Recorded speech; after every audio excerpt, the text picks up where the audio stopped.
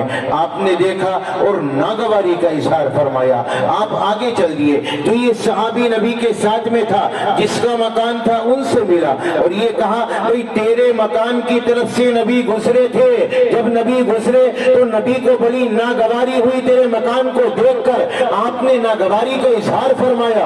اچھا نبی نے ناگواری کا اظہار کیا، انہوں نے کدال لیا اور لے کر آئے، اور آنے کے بعد پورے گھر کو بالکل زمین کے برابر کر دیا۔ اس کے بعد تاجدار مدینہ کا دوبارہ گزر ہوا، جب میرے نبی ادھر سے گزرے مکان نہیں تھا، میرے نبی نے غلام سے پوچھا، اپنے صحابی سے پوچھا، ابھی میں پہلے آیا تھا یہاں عالی شان بنگلہ مکان تھا، یہ مکان کہاں چلا گیا؟ تو وہ صحابی نے کہا یا نبی اللہ یہ فلاں صحابی کا تھا، انہیں پتا چلا کہ یہ مکان آپ کو پسند نہیں تو اس نے زمین کے برابر کر دیا۔ تاجدار مدینہ نے فرمایا اس صحابی کو بلاؤ، چنانچہ انہیں بلایا گیا۔ جب وہ آئے تو میرے نبی نے فرمایا یہاں تیرا مکان ہوا کرتا تھا، بڑا عالی شان ہوتا تھا، تو نے اسے زمین کے برابر کیوں کیا؟ تو صحابی کہنے لگا آقا میں نے سنا تھا وہ مکان آپ کو پسند نہیں آیا، سنا تھا، نبی نے کہا نہیں تھا، سنا تھا آپ کو پسند نہیں آیا، جو آپ کو پسند نہ ہو محمد کا غلام اس مکان میں رہے یہ کیسے ہو سکتا؟ ایک صحابی رسول کی اطاعت بتاؤں، ایک صحابی آئے بدو صحابی، اور زندگی میں ایک بار صرف محمد کے دربار عالیہ میں آئے، دوبارہ ان کا آنے کا موقع ہی نہیں ہوا۔ جب وہ میرے نبی کے دربار میں آئے بے اتفاقاً نبی کے گریبان کے بٹن کھلے ہوئے تھے، آپ کا گریبان کھلا تھا۔ انہوں نے دیکھا، نبی سے سیکھا، جو کچھ سیکھنا تھا سیکھا، سیکھنے کے بعد چلے گئے، اپنے مقام پر پہنچ گئے۔ تاریخ بتاتی ہے، علماء نے لکھا ہے جب تک وہ صحابی زندہ رہے دوبارہ تو نبی کے دربار میں آ نہ سکے، لیکن ہاں جب تک زندہ رہے انہوں نے اپنے گریبان کے بٹن نہیں لگائیں۔ جب ان سے کہا گیا کہ بٹن لگا لو تو یہ کہتے تھے میں نے نبی کو بغیر بٹن لگائے ہوئے دیکھا۔ اب آپ اندازہ لگائیے اطاعت کتنی سی چیز میں کہ بٹن آپ کے کھلے ہیں یا بند ہے۔ صحابی کی نظر اس پر بھی، فرمایا پوری زندگی گریبان کے بٹن ہی نہیں لگائے۔ اور یہاں تو ہم نے کیا نہ کر دیا جو نبی پاک علیہ السلام کو پسند نہیں ہے۔ کون سا عمل ہے جو نبی کے دل کو چھیلتا نہیں ہے؟ ہماری زندگی کا کون سا ایسا پہلو ہے جو نبی کے دل پر وار نہیں کرتا؟ آج لوگ دنیا والوں کا تو نام بدنام کرتے ہیں، فلاں نے نبی کو یہ کہہ دیا، فلاں نے نبی کو یہ کہہ دیا، یقیناً وہ قابل ملامت ہے اور ان کا کہنا انہی پر پلٹے گا اور ان کا کہنا ان کو ذلت دے گا، لیکن مجھے ان سے کوئی شکوہ نہیں ہے، مجھے ان سے شکایت نہیں ہے، شکایت تو مجھے اپنے آپ سے ہے، شکایت مجھے آپ سے ہے۔ مجھے یہ بتاؤ میرے پیارو، غیر کوئی کچھ کہے انسان یہ کہہ کر منع کر دیتا ہے وہ ہمارا مخالف ہے، کوئی بات نہیں کہہ دیا، لیکن جب اپنا کچھ کہے اور جب اپنا دل کو چھلنی کر دے اور جب اپنا دل پر آرے چلائے تو پھر انسان کہیں کا نہیں رہتا۔ یہ تو میرا اپنا تھا، اس نے کیوں کہہ دیا؟ یہ تو میرا غلام تھا، اس نے میرے چہرے کے خلاف چہرہ کیوں بنایا؟ یہ تو میرا اپنا تھا، اس نے نکاح جیسی عبادت میں ایسی رسومات اور ایسے گندے کام کیوں کیے؟ آج کل شادیاں دیکھو، بیوہ دیکھو، کیا نہیں ہوتا میرے پیارو، ڈیجوں کا بجنا، بچوں کا ناچنا، بچیوں کا ناچنا، پھر اس میں مخلوط رہنا، کسی کا بھی آنا کسی کا بھی جانا، پردے والی عورت، لیکن شادی میں سارا پردہ ختم، سب کچھ ختم میرے پیاروں، آنے والے بھی جانے والے بھی، جہاں کھانا کھلایا جائے وہاں مرد بھی عورت بھی، یہ ہم نے اپنے آپ کو بنایا کیا ہے؟ یہ شادی ہی ہو رہی ہے یا ہم لوگوں نے زناکاری کے لیے ایک پلان بنایا ہے کہ چلو بھئی آؤ اپنی آنکھوں کا زنا کرو، ایک مرد بھی کرے ایک عورت بھی کرے؟ یہ ہم نے کیا بنایا ہے؟ یہ نکاح کیا ہے، یہ ولیمہ کیا ہے، ہم نے سنت زندہ کی ہے یا رسول اللہ صلی اللہ علیہ وسلم کی سنت کی اور اللہ کے قانون کی دھجیاں اڑائی؟ پھر نکاحوں میں برکتیں آئیں گی، پھر اولاد نیک بنے گی، پھر عبد القادر جیلانی آئیں گے، بایزید بستامی آئیں گے، پھر دنیا کے اندر اولیاء اللہ آئیں گے؟ نہیں نہیں نہیں، پھر تو ناچنے والے، شرابی، جواری، ماں کا قتل کرنے والے، باپ کو قتل کرنے والے، بھائی کے قتل کرنے والے، بیوی کے قتل کرنے والے، بچوں کو مارنے والے، زناکاری کرنے والے، میرے پیاروں وہ دنیا میں جنم لیں گے، پھر اللہ والے کہاں سے آئیں گے؟ ہاں اگر شادیوں میں نیکی ہو، شادی سنت کے مطابق ہو، اگر شادیوں کے اندر اللہ اور اس کے رسول کے قانون کی دھجیاں نہ اڑائی جائے، ان کی سنتوں کو زندہ کیا جائے، پھر دیکھو اللہ شادی میں برکتیں ڈالے گا، اللہ رحمتیں ڈالے گا، اولادیں نیک ہوں گی، اللہ تبارک و تعالیٰ اولادوں کو نیک بنائے گا، اللہ فرما بردار بنائے گا، ان کی زندگیوں میں دین داخل کرے گا۔ میرے پیاروں اگر دنیا کی اولاد تمہاری دنیا حاصل کر کے اونچی ترقی پر پہنچ بھی جائے تمہیں کیا فائدہ؟ قبر میں جاؤ گے پڑھنے والے کا ثواب ملے گا، انجینئر کا ثواب نہیں ملے گا۔ میں یہ نہیں کہتا انہیں انجینئر وکیل ڈاکٹر نہ بناؤ، یہ تو بڑا ضروری ہے اس دور کے اندر، اپنی اولاد کو اعلیٰ سے اعلیٰ تعلیم دو، اور بچے کا جو ذہن ہے اگر وہ چاہتا ہے کہ ڈاکٹر بنے اسے ڈاکٹر بناؤ، اگر وہ چاہتا ہے انجینئر بنے بناؤ، اسے جو چاہیے وہ اسے دو، لیکن میرے پیاروں اس کا ذہن دینی بنا دو، اس کے دماغ میں قرآن داخل کرو، اس کے دل میں اسلام داخل کرو، اسے دین کا پابند بنا دو، اسے نبی کی شریعت کا پابند بنا دو، اتنے وہ بڑا ہو کر آئے وہ دین کے سانچے میں ڈھلنے والا ہو، پھر اگر وہ ڈاکٹر بنے گا نا تو ڈاکٹر ہی ہوگا، وہ جیب کترا نہیں ہوگا، پھر انجینئر ہوگا تو انجینئر ہی ہوگا، پھر وہ جیب کترا نہیں ہوگا، وکیل ہوگا تو پھر وہ جھوٹ نہیں بولے گا، پھر وہ صحیح کام کرے گا۔ اور اگر دین نہ ہو، اگر ذہنی دین نہ ہو، ذہن میں دین نہ ہو، دین میں اسلام نہ ہو، قرآن نہ ہو، نبی کے فرمان کا پاس و لحاظ نہ ہو، تو انسان پھر پڑھنے کے بعد جیسا ہے، پڑھنے سے پہلے جیسا ہے ایسی پڑھنے کے بعد رہے گا۔ اللہ کا دین انسان کو سمجھ دیتا ہے، اللہ کی معرفت، اللہ کی خشیت، اللہ کا ڈر انسان کو سیدھے راستے پر ڈالتا ہے۔ اپنی اولادوں کو اسی راستے پر ڈالو، اپنے آپ کو سنبھالو، اپنی اولاد کو سنبھالو، انہیں دینی تربیت دو، ان کے سامنے تذکرے کرو۔ آج ہوتا کیا ہے، اولاد کو بالکل وقت نہیں دیا جاتا، 15 منٹ 10 منٹ نکالو، ان کے سامنے بیٹھ کر اللہ کا ذکر کرو۔ اگر تمہیں اللہ سے محبت ہے تم ہر جگہ ذکر کرو گے۔ اب یہ سال بھر میں جلسہ ہوا، ہفتے میں مسجد میں اجتماع ہو گیا یا جوڑ ہو گیا یا گشت ہو گیا، ہفتے میں مسجد میں بات ہو گئی، پھر گھر گئے تو کوئی تذکرہ ہی نہیں، بچوں میں بیٹھے اللہ کی کوئی بات ہی نہیں، بیوی کے پاس بیٹھے رسول کا کوئی تذکرہ ہی نہیں، قرآن کا کوئی تذکرہ ہی نہیں۔ بات تو جب تھی اگر تو اللہ سے محبت کرنے والا ہے، تنہائی میں اگر تو گیا ہے، باپ کے پاس گیا، ماں کے پاس گیا، بیوی کے پاس گیا، تو تیری زبان پر پھر بھی اللہ کا ذکر ہو، تو اس کے سامنے بھی اللہ کی بات کر، اپنے بچوں کے سامنے نبی کا تذکرہ کر۔ یہ اللہ سے محبت کی نشانی، یہ نبی سے محبت کی نشانی، انسان کی جس سے محبت ہوتی ہے اس کا تذکرہ بار بار کرتا ہے۔ اور جب اللہ اور اس کے رسول سے ہوگی تو بچوں کے سامنے بھی ہوگا، بڑوں کے سامنے بھی ہوگا، عام محفل میں بھی ہوگا، خاص میں بھی ہوگا، ہر ایک جگہ ہوگا۔ اسے اپناؤ، اپنی زندگیوں کو